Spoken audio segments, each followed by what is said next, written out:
안녕하십니까. 혼란한 정치 시세 이야기를 30년 정치부 기자의 촉으로 술술 풀어보는 송국근의 혼술. 7월 5일 일요일에 인사드립니다. 지난 한 주 서울 여의도 정가 또 미래통합당 당사 주변 가장 큰 화제의 인물은 윤석열 검찰총장이었습니다. 윤석열 검찰총장이 추미애 법무부 장관의 견제를 받아서 계속 부딪히는 문제, 또 민주당 의원들이 거의 포위를 하는 그런 상황에서 압박을 하는 사퇴하라 이 말이죠. 나 같으면 물러나겠다 이 이야기까지 나오고, 또 심지어 조국 지금 수사를 받았고 재판을 받고 있는 피의자 조국까지 나서서 검찰 파쇼 이렇게 이야기하면서 윤석열 몰아내기에 참전을 했습니다. 자, 그런 상황, 물론 그런 상황도 관심의 대상이었지만은 아무래도 여의도 정가니까 정치권이니까는 약간 결이 다르게 윤석열이 자기 대선 주자 선호도 10% 지지율을 받아서 야권 주자 중에 1위, 또 전체 주자 중에서 3위를 했다. 그런 리얼미터 여론조사 결과 이것이 최대의 하조였습니다. 과연 윤석열이 야당은 맞나? 보수가 맞나? 또 윤석열이 정치를 할까? 윤석열이 10%를 받은 배경은 무엇일까? 그런 상황에서 또 김종인 비대위원장마저 윤석열에 대해서 평가를 하고, 김무성도 전 대표도 평가를 하고, 이런 상황이 벌어져서 윤석열이 최대의 하도였는데, 자, 오늘 정가 뒷담화에서는 정치권의 뒷이야기를 한번 풀어보는 그런 순서죠. 정가 뒷담화에서는 과연 윤석열이 보수인가? 그리고 야권인가? 야권 대선 후보가 맞는가? 그 근본적인 문제부터 한번 풀어보겠습니다. 일단 자기 대권 주자 윤석열, 이것은 이미 변수가 아니고 상수가 됐습니다.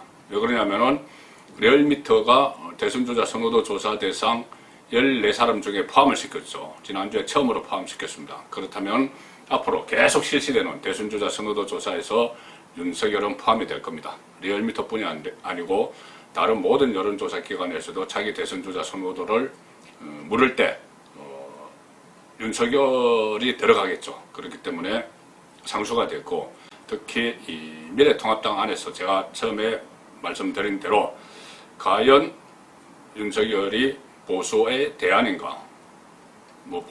굳이 보수라고 보수라는 단어를 쓰지 않더라도 반문재인 진영, 반문 진영의 대표 주자가 될 수 있는 것인가?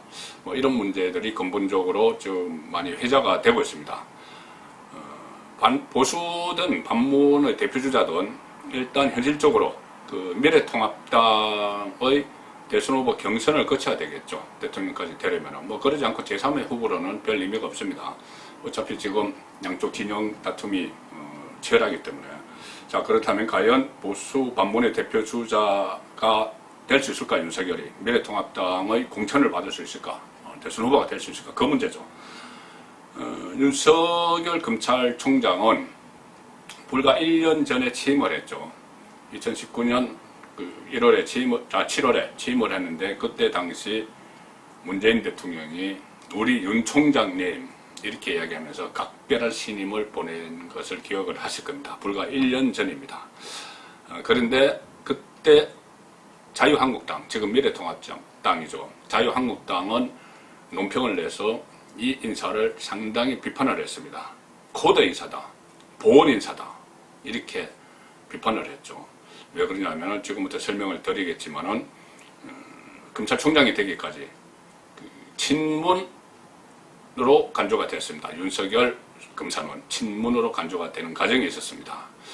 자, 윤석열 검찰총장은 검사 생활을 하면서 살아있는 권력에 대한 수사를 많이 하는 그런 인연이 있었습니다. 제일 처음에 1999년 김대중 정권 때인데, 그때 벌써 중앙지검에 있으면서 그때 DJ 정부의 경찰 실세라고 했던 박희원 치안감을 뇌물수뢰로 구속을 했습니다.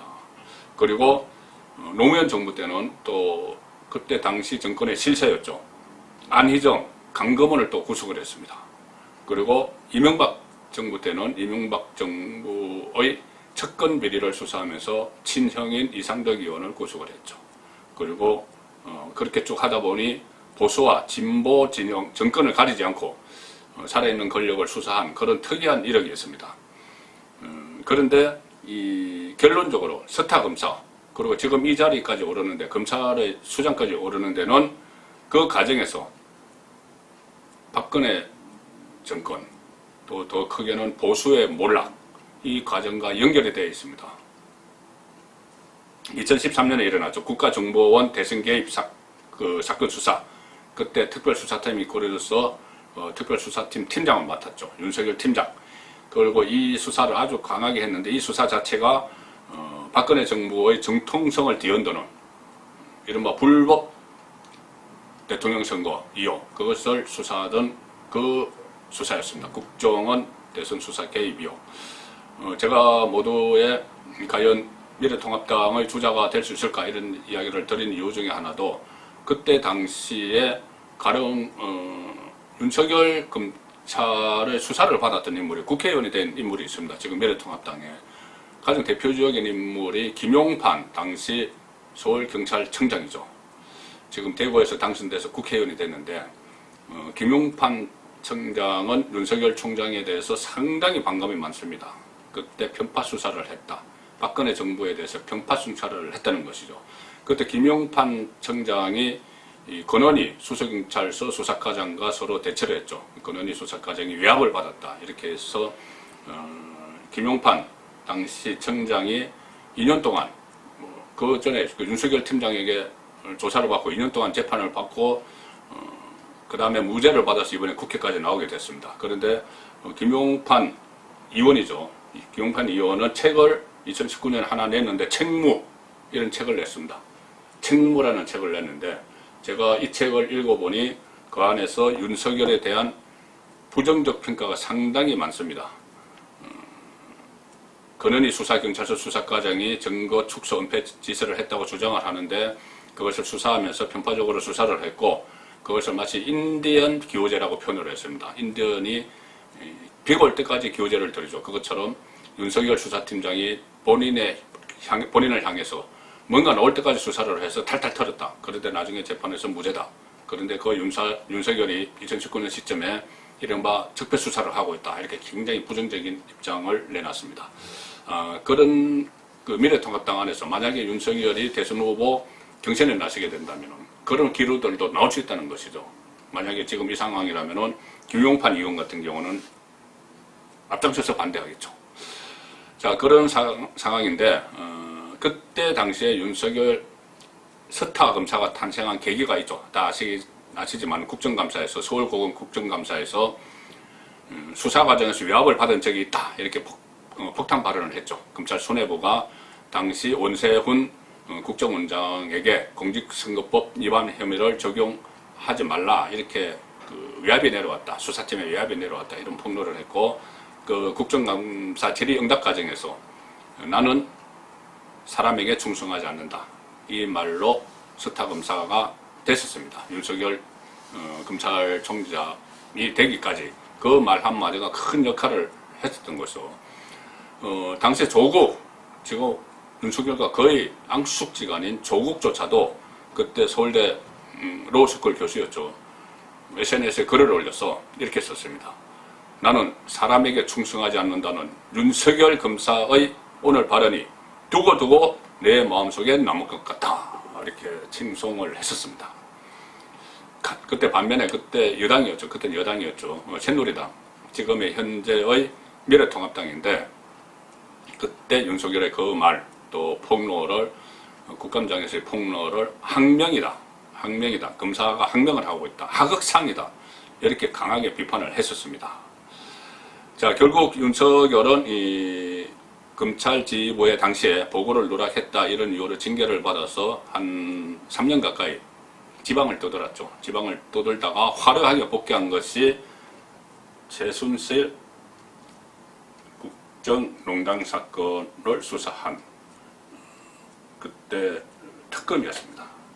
그 특검에서 당시 이 수사팀 그때 특검을 꾸렸던 사람이 박용수인데 박용수 특검이죠. 박용수 특검이 윤석열 그 검사를 평소에 잘 봤습니다. 그래서 특검의 수사팀장으로 지방에 가 있던 윤석열을 특검의 수사팀장으로 발탁을 했죠. 그래서 윤석열은 그때부터 수사는 잘합니다. 잘한다고 합니다. 그래서 수사를 아주 최순실 또 박근혜까지 겨냥을 해서 청와대 전체를 겨냥을 해서 수사를 막 벌이죠. 뭐 그때 수사하는 모습을 보고 마치 뭐 한풀이를 하는 것 같다 이런 이야기도 그때 나왔었습니다. 본인이 박근혜 정권에서 자천을 됐기 때문에 박근혜 정권을 겨냥한 수사에서 한풀이들 하는 것처럼 수사를 했다 그런 말도 당시에 나왔었죠.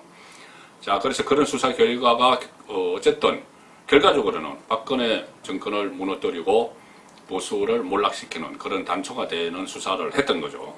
그리고 뭐 그 공로로 사실 그 공로로 문재인 정권이 탄생을 하니 서울중앙지검장에 발탁이 됐습니다. 검찰의 꽃 몇 단계를 뛰어넘어서 서울중앙지검장에 발탁이 됐고 거기서 멈추지 않고 문재인 정권 초반에 광풍처럼 몰아닥쳤던 이른바 적폐수사를 총지휘를 했습니다.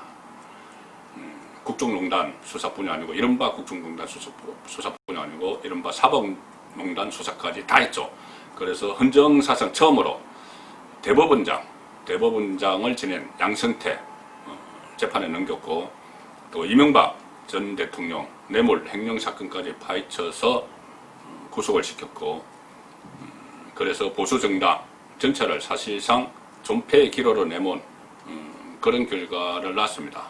그 이후에 지방선거 패배하고 또 이번 총선까지 쭉 패배하는 그런 첫 길을 여는데 일조를 한 셈이다. 이렇게도 볼 수 있습니다. 그리고 또 이재용 삼성 부회장도 박근혜 최순실에게 뇌물을 줬다 해서 수사를 해서 또 재판에 넘겨서 구속 기소를 시켰죠. 그러다 검찰총장이 됐는데 결국 그 검찰총장도 그런 적폐 수사의 공로로 됐겠죠. 근데 검찰총장이 됐는데 두 달 후에 조국 법무부 장관 내정하고 임명하는 과정에서 하자들이 막 드러나고 그때 언론의 보도도 같이 연이어 태어나서 검찰 수사가 맞물리면서 조국 일가 비리 사건이 일어나고 또 유재수 감찰무마 사건도 터지고 가장 중요한 울산시장 선거에 청와대가 조직적으로 개입했다 이런 의혹들이 언론 보도로 막 터지면서 검찰도 수사를 적극적으로 했죠. 안 할 수가 없죠. 막 증거들이 막 드러나고 있는데 그러니 정권이 갑자기 바뀌어서 추미애 법무부 장관을 조국을 사퇴시키고 추미애 법무부 장관을 발탁을 해서 수사를 하지 못하도록 자천성 인사를 단행을 했죠. 1월달에. 그래서 윤석열 사단을 막 해체를 하고 그런 과정이 있었습니다.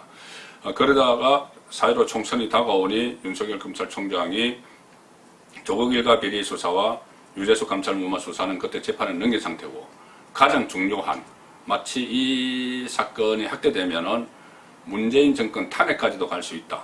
그래서 윤석열 검사가 두 정권을 연달아 탄핵시키는 단초를 제공하는 수사를 하지 않나 그런 이야기까지 나왔었습니다. 울산시장 선거에 청와대가 조직적으로 개입을 했고 실제로 행동을 했고 하명 수사를 했고 또 공약까지 개발해서 줬고 후보 매수까지 했고 그 정점에 임종석 이번에 대통령 통일외교가 특보됐죠. 임종석이 있고 그것도 그 위에 정점에 문재인 대통령이 있을 거다. 그런 수사. 그래서 이것이 총선 끝나면 다시 하겠다고 해서 13명을 기소를 하고 총선 이후로 넘겼는데 총선 끝나고 총선 결과가 여당의 압승으로 나와서 그런지 지금 주춤하고 있는 그런 상황입니다. 자, 그런 상황에서 지금 다시 정권이 살아있는 권력이 윤석열을 쳐내기 위해서 총력을 쏟고 있습니다. 자, 윤석열이 지금 어떻게 보면 거의 뭐 수사도 제대로 속히 하지도 못하고 있는데 왜 이럴까? 왜 이렇게 장관 또 뭐 국회의원들 조국까지 나서서 윤석열을 몰아내려고 할까? 이 여의도 정가에서는 그런 말까지 나옵니다. 윤석열이 뭔가 결정적인 걸 하나 쥐었다. 울산시장 선거 개입 과정이든 아니면 최근 문제가 되는 대형 금융사기 사건의 배후에 집권 세력이 있다는 그런 의혹이든 뭔가 정권의 치명타를 가할 수 있는 결정적인 기업 뭔가 하나를 발견을 했다. 그렇기 때문에 한동훈, 석근의 한동훈을 매개로 윤석열을 몰아내려고 하는 것 아닌가, 그런 이야기까지 나오고 있습니다. 자, 그렇다면은 이게 남겠죠. 이 보수 정치권을 향해서 칼을 휘둘러서 승승장구를 했던, 문재인 정권에서 승승장구를 했던 윤석열이 보수의 대표 주자가 될 수 있을까? 길은 단 하나죠. 윤석열이 그동안 살아있는 정권을 쭉 수사를 하고 단절을 했는데, 그것이 어떤 이념에 따라서, 정치적인 상황에 따라서, 정무적 판단에 따라서 한 것이 아니고 정말 법대로 했다. 노무현 정권도 그랬고, 그전에 김대중 정권도 그랬고, 또 이명박, 박근혜 정권 다 법대로 내가 한 거다, 이렇게 이야기를 하려면은 본인이 지금 이 수사, 문재인 정권에 대한 수사, 뭔가 가지고 있는지, 쥐고 있는지, 폭탄을 들고 있는지는 모르겠지만 지금 하던 수사 그대로 해야 되겠죠. 그대로 해서 지금 이 상황 보면은 그대로 수사하기도 상당히 어려운 것 같습니다. 너무나 범정권 차원에서 윤석열 몰아내기를 하고 있기 때문에 그래도 수사를 하다가 지금 수족이 다 잘려서 어쩔 수 없다고 하더라도 어제, 그제 검사장들, 전국의 검사장들이 힘을 일단 몰아줬죠. 힘을 실어줬습니다. 윤석열에게. 추미애의 수사지휘권이 잘못됐다, 그리고 윤석열 사퇴하면 안 된다, 이렇게 힘을 몰아줬으면은 그 힘을 가지고 검사장들이 정무적 판단으로 힘을 몰아주지 않았겠죠. 법대로 수사를 해야 된다는 이거기 때문에 그대로 법대로 수사를 진행을 해야 됩니다. 하다가 정권이 정말 무리하게 물리적으로 그것을 막고 윤석열을 내치게 되면은 윤석열은 어떤 문재인 정권의 비도덕성, 그리고 정권 연장을 위한 여러 가지 술수들, 또 권력형 비리를 감추기 위한 이런 시도들을 막다가, 그리고 파헤치려다가 결국은 쫓겨난, 권력으로부터 쫓겨난 검찰총장이 되기 때문에 그때 되면은 윤석열은 정말 보수의 대표주자라고 말할 수는 없어도 반문재인의 대표주자, 또는 정의와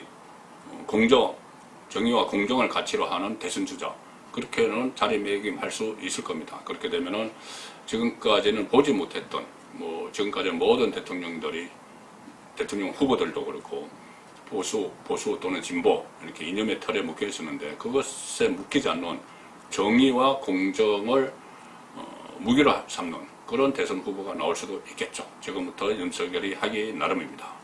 정권의 험술, 정가 뒷담화였습니다.